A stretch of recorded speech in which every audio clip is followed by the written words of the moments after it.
The gospel has power. Praise God. We're still writing on beware of false prophets. And ministers today, they teach about we got to have money to get the gospel out. Let me just clue you into something here. God, the eternal God, who made all things by His word. Do you think He depended on money to get His message to the people? Do you think in His infinite wisdom that He would lay out a plan trillions of years ago? Because He knew the earth would fall. So He laid out a plan to save man, and to save mankind, man had to be involved. He had to be the one who raised the money to get that plan across the world. Who do you think God is? He said, I'm not a man. I said, God don't depend on no money to get the gospel out. Your pastor does. That brings it right there home, doesn't it? How long you been sitting there? How long you been paying tithes and giving offerings? With no results. For yourself, that is. But you see results for the pastor. He claims how God is really blessing him. And he's sowing, he had millions in the bank. Airplanes and jets and brand new fancy cars. You're riding in a Volkswagen if you're not walking. Or catching the bus even. There's something wrong with that message. That God, if you sow into my ministry, that's what He say, my. You notice that word my is a clue there. He's telling you who ministry it is. He says you sow into my ministry. He didn't say sow into God-given ministry. He said sow into my ministry, God will bless you. And He's saying, if you sow into my ministry, He'll bless you like He's blessed me. Folks, wake up, wake up, wake up. Where is this money coming from? You. You and your associates. You and your fellow so-called Christians. That's where the money is coming from. Why I say so-called? Because Jesus made you saints. You're not Christians yet. You're striving to be Christians if you're obeying the letters, the word. If you're obeying the writings of Jesus and of Paul and apostles. Then you're striving to be a Christian. Christian is not inherited. It's a lifestyle you have to acquire. You have to keep living like Christ. Doing like Christ in flesh. Then you have to know what Christ was doing. Talk like Christ. Then you find out what Christ is saying. Are you listening to me? So all these ministers teach you false messages. They benefit for themselves. They're beneficiary of their own messages, I say. Have you been promoting darkness? It sounds like a terrible thing. But you have been promoting darkness. If you would take stock of what you've been doing ever since you've been saved, ever since you've been born of the Spirit of God. Take stock of, examine what you've been doing. Churches you've been attending, even more than one. You're going to find out you've been promoting darkness. Look at what they have. Where do you think they got it from?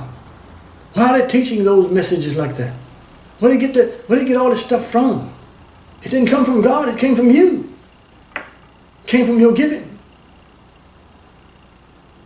With a promise that if you give, God would give you back good measure, pressed down and shaken together and running over shall men give unto your bosom.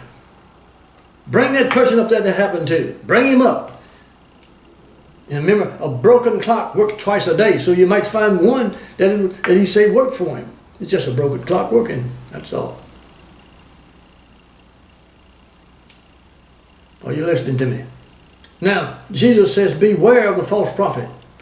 These things that I'm saying and bringing out to you is going to make you aware. Now you can't look at your pastor the same way anymore.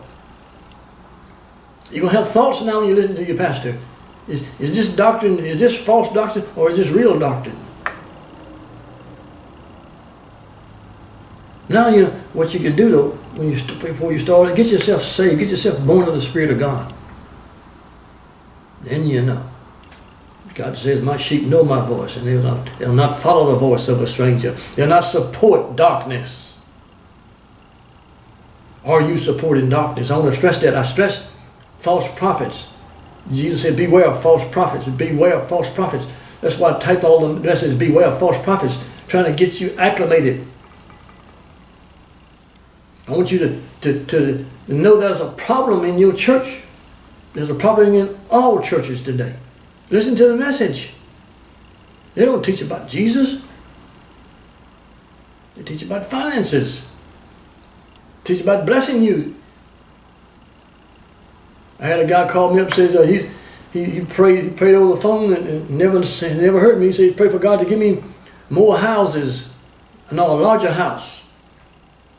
I didn't have one. I don't have a house. He said he'll pray for God to give me more land. I don't have land. I had that when my wife was living, but I don't have it no more.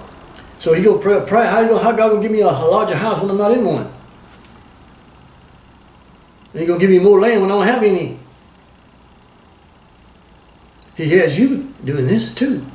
This will get you. Maybe he didn't send that prayer for you over the phone, but here's what. Now he called me up and prayed that prayer over the phone. Now here's one that he has you doing. You're sowing for a larger house into his ministry. You're sowing for a house that the world lives in and sleeps in. And they don't sow anything. You're sowing for a car that the world is riding in. They don't sow no money at all. Remember, when you do these things, when you sow for the house, sow for the car that you're not going to get.